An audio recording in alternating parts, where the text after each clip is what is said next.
लोरे कोई राम का प्यार शोर मचाओ गली गलिया हो शोर मचाओ गली गली राम नाम के हीरे मोती हरि नाम के हीरे मोती मैं बिखराऊं गली गली ले लो रे कोई राम का प्यारा शोर मचाओ गली गली आवाज लगाओ गली गली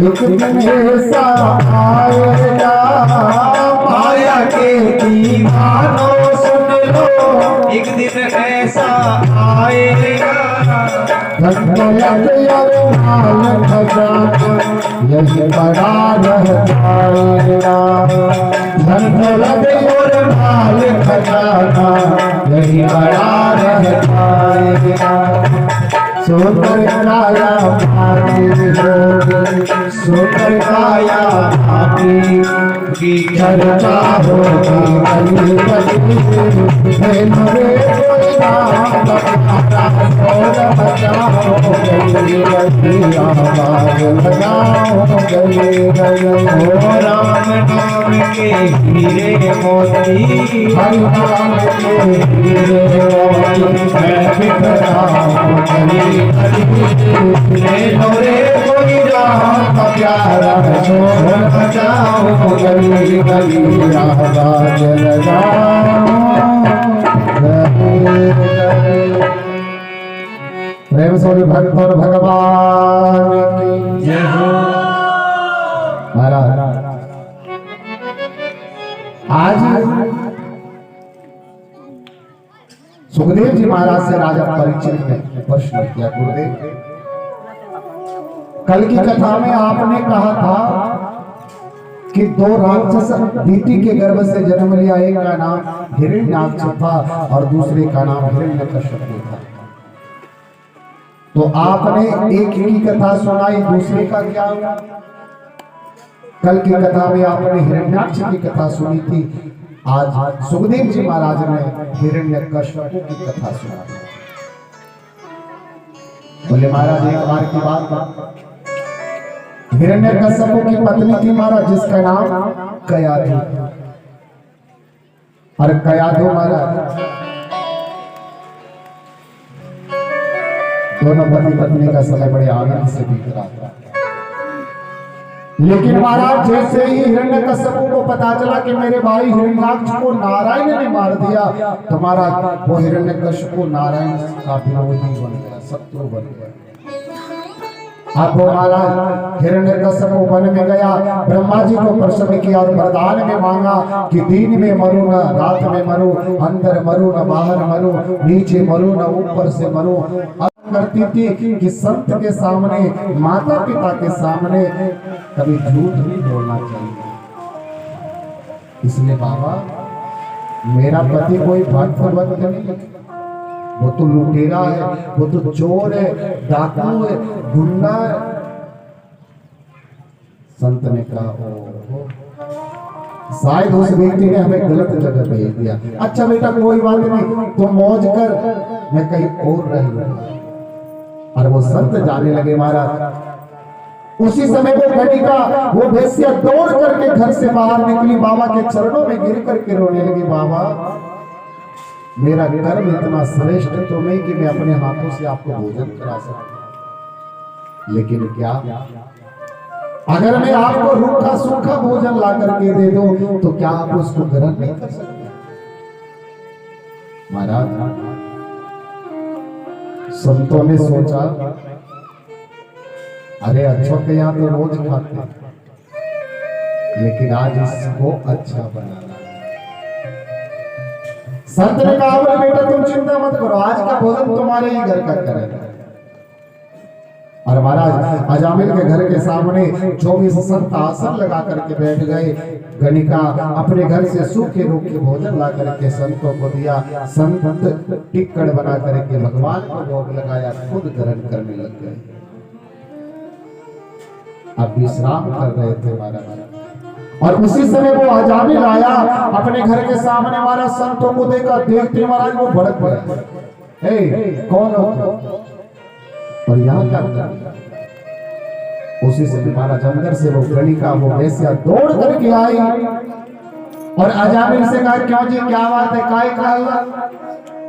अरे देवी ये हमारे घर के सामने क्या कर रहे हैं? वैश्या ने कहा मैंने रखा है। बोलो कुछ बोलना है? बोले कोई बात नहीं, अगर तूने रखा है तो 2-4 दिन रख ले,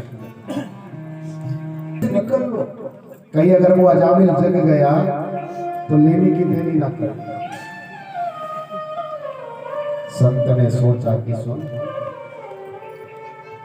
आज अगर यदि हम अजामिल के अन्न को खा करके ऐसे ही चले गए तो हमें दोष लग जाएगा, इसलिए अन्न खाया है, बदले में कुछ न कुछ तो देना पड़ेगा। गुरुजी दरवाजे को खटखटाया। अरे बेटा अजामिल, बेटा गुस्से में निकला, क्या है? बोले बेटा हमने तुम्हारे घर के अन्न को ग्रहण किया और शास्त्रों में लिखा है कि जिसको तुम अन्न खिलाओ उसको दंड। महाराज संत ने कहा, देख बेटा मैं तुमसे सोना चांदी हीरे जवाहरात मांग नहीं रहा हूं। बोले तो? बोले एक बात बता, तुम्हारे घर में कितने संतान है? बोला 4 खेल रहा है, 5वां होने वाला। बोले तो सुन, ये पंचम गर्भ में बालक है और इस बालक का नाम तुम नारायण रख देना। क्या रख देना? बताना मुझे क्या रखना? नारायण रख देना। बोला ठीक है रख दिया। ध्यान देना महाराज, पहले के समय लोग अपने बच्चे का नाम भगवान के नाम से मिलता जुलता रखते थे। पता है क्यों? इसलिए रखते थे महाराज कि अगर बेटे के बहाने से अंत समय में अगर भगवान का नाम निकल गया तो शरीर का कल्याण हो जाएगा। आज के समय बच्चे का नाम क्या रखते हैं? बोले बेटा क्या नाम है? बोले महाराज चिंटू। तेरा क्या नाम है? दूसरे ने कहा बोला पिंटू। तेरा क्या नाम है? बोला बबलू। तेरा क्या नाम है? बोला डबलू। बताओ ये से नाम रखते तो महाराज इसका कल्याण कैसे? एक हमारा संत कह रहे थे कि पहनने का पूर्ण और नाम करिश्मा कपूर, इतना लंबा। लेकिन ध्यान दें, आज संत ने महाराज एक बहुत सुंदर रास्ता दिखाया। बेटा अपने पुत्र का नाम नारायण रख देना। बोला ठीक है रख दिया। और बोलो? बोले बस इतना ही कर देना। एक बात कहूं महाराज, बड़ा बेटा जो होता है वो बाप का प्यारा होता है, लेकिन छोटा बेटा जो होता है वो माँ का प्यारा होता है। अच्छा पहले तो ये बताओ सही बात है या नहीं? सही है। और बीच वाले जो होते हैं ना महाराज वो भगवान के प्यारे होते हैं। अगर यदि अभी दिलीप नाथ जी आए ना, जाके पूछना बाबा आप कितने नंबर के हो, तो बाबा यही कहेंगे कि मैं दूसरा तीसरा नंबर, ये नहीं कहेंगे कि मैं पहला या लास्ट वाला। बीच वाले में ठाकुर जी की विशेष कृपा होती है। अब महाराज धीरे धीरे समय बीतने लगा। उस वेश्या के गर्भ से महाराज एक बालक ने जन्म लिया जिसका नाम नारायण रख दिया। लेकिन याद देना महाराज, यहाँ पे धीरे धीरे अजामिल के मुंह से महाराज नारायण नारायण निकलने लगते। लेकिन ध्यान देना मेरे प्यारे,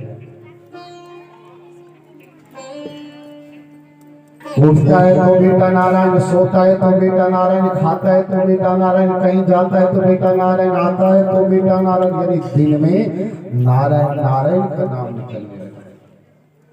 एक दिन धर्मराज ने अपने पार्षदों से कहा बोले प्यारे जा और उस पापी अजामिल को घसीटते हुए नरक ले आ।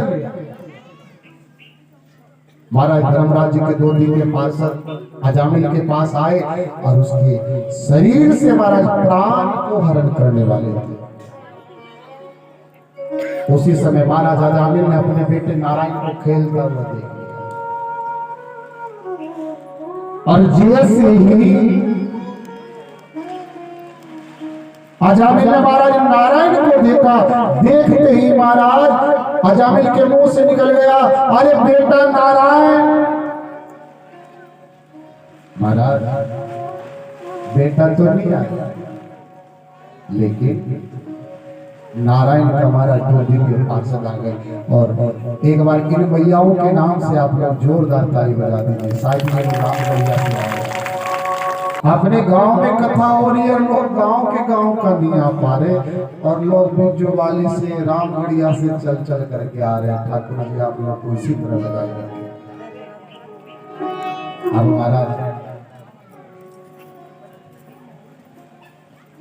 अब महाराज बेटा तो आया नहीं, लेकिन नारायण का नाम लेते ही महाराज नारायण का दो दिव्य पार्षद महाराज 4 हाथ वाले प्रकट हो गए और धर्मराज जी के पार्षदों से कहा, भैया सुन, तुम इस जीव को नहीं ले जा सकते। बोले क्यों? बोले तूने सुना नहीं, अभी इसने मेरे मालिक का नाम लिया, मालिक को पुकारा, उसको बुलाया।